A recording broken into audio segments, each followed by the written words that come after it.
So I've put about 9 hours into the Quarry, a soul successor to Until Dawn, one of my favorite games I've ever played. It is a movie game, it is on rails, but it is the most next generation looking title I have seen to date.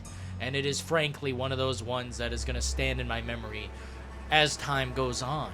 Now, this is a no spoiler review, and all I have to say really is I suggest playing it if you're a horror hound looking for some B-movie slasher material. I mean, it is great in the regard of gore, visuals, the way it looks, the way the story is told, but the characters and the writing is pretty silly, pretty much like a B-movie is normally.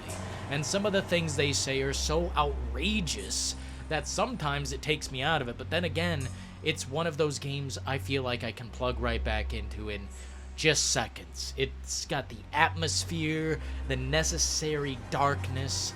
A game like this doesn't come very often, so I am very excited to finish it. Although I'm not to that point, I am getting close. And I know it's not that long of a game, but with so many potential endings and happenings throughout, it's one that will last me throughout time. Now, is it worth the money? It's hard to say yet. I mean, 200 endings, it's gonna take me a long time to get through all of that.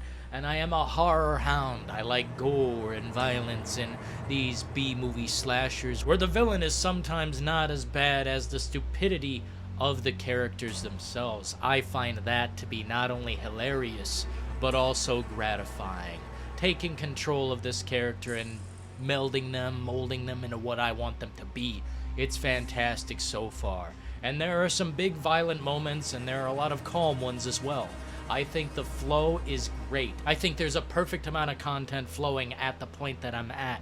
I'll have to come back and give it a full review, but as a non-spoiler review, I also wanted to share with you one of my favorite moments. This is not a spoiler, but I'll tell you what, it is a beautiful, breathtaking scene.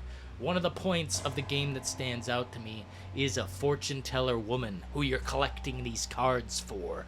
She is a character among characters, and frankly, this is my favorite card I found. Thanks for tuning in. Until next time, folks. Ta-ta.